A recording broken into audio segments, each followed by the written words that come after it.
जब साम्राज्य ज्यादा फैलते हैं तो दरारें भीतर से शुरू होती है। आज दुनिया किसी एक युद्ध की नहीं बल्कि वैश्विक पावर शिफ्ट की गवाह बन चुकी है। जहां अमेरिका एक के बाद एक मोर्चे खोल रहा, वहीं उसके अपने साथी देश अब उसी के खिलाफ खड़े हो रहे हैं। वेनेजुएला, सीरिया, ईरान और अब ग्रीनलैंड।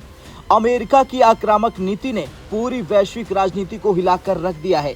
वेनेजुएला पर हमले के बाद अमेरिका ने कल रात सीरिया पर हवाई हमला कर दिया। इसके साथ ही खतरा मंडाने लगा ईरान पर सबसे बड़े सैन्य एक्शन का और ग्रीनलैंड पर सीधे अमेरिकी कब्जे का। अब इधर इजराइल पूरे हाई अलर्ट पर है। उसने अपनी मिसाइल डिफेंस, एयर स्पेस और खुफिया तंत्र को मजबूत कर दिया है, क्योंकि अगर ईरान पर हमला हुआ तो पूरा मिडिल ईस्ट आग में झोंक दिया जाएगा।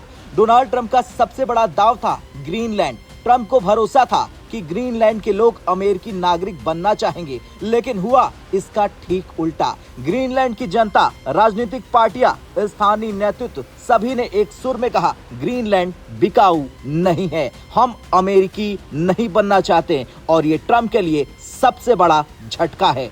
मामला तब और ज्यादा बिगड़ा जब ट्रंप ने एक अजीब ऑफर दे डाला। उन्होंने कहा हर ग्रीनलैंड नागरिक को मोटी रकम दी जाएगी अगर वे अमेरिका का हिस्सा बनने के लिए मान जाएं। इस बयान ने ग्रीनलैंड में गुस्से की आग भड़का दी। लोगों ने इसे अपनी पहचान पर हमला, आत्मसम्मान का अपमान बताया।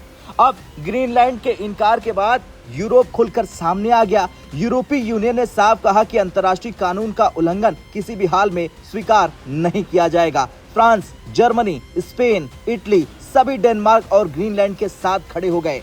सबसे चौंकाने वाला बयान आया इटली की प्रधानमंत्री जॉर्जिया मेलोनी की तरफ से। मेलोनी ने साफ कहा, यूरोप को अब सिर्फ अमेरिका पर निर्भर नहीं रहना चाहिए। अगर हालात बिगड़ते हैं तो रूस से बातचीत का रास्ता भी खुला रखना होगा। ये बयान अपने आप में राजनीतिक भूकंप था, क्योंकि अब तक यूरोप रूस को दुश्मन मानता था, पुतिन से दूरी बनाए रखता था, लेकिन अब पहली बार ईयू के भीतर से रूस से बात करने की मांग उठ चुकी है। यूरोप को डर है कि अगर अमेरिका ग्रीनलैंड पर सच में हमला कर देता है तो नेटो का आर्टिकल 5 टूट जाएगा और नेटो की विश्वसनीयता खत्म हो जाएगी। ऐसे में यूरोप के सामने सवाल है, क्या अमेरिका भरोसेमंद पार्टनर है? क्या सुरक्षा के लिए नए विकल्प चाहिए? और यहीं पर पुतिन फिर से चर्चा में आ गए। नेटो के 76 साल के इतिहास में कभी ऐसा नहीं हुआ कि एक नेटो देश दूसरे नेटो देश की जमीन हथियाने की बात करे। ग्रीनलैंड डेनमार्क का हिस्सा है। डेनमार्क नेटो का सदस्य देश है। अगर अमेरिका हमला करता है तो नेटो की नींव हिल जाएगी। और डेनमार्क की प्रधानमंत्री ने साफ कहा,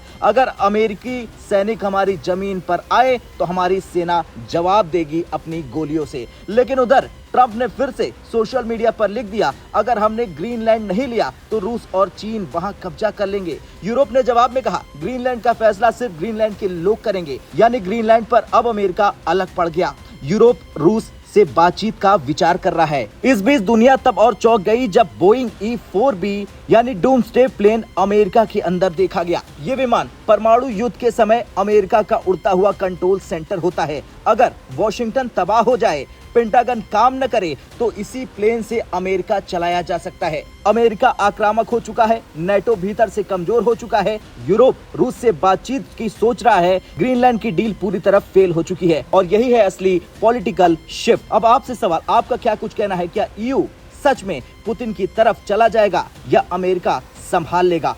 कमेंट कर अपने विचार जरूर बताएं।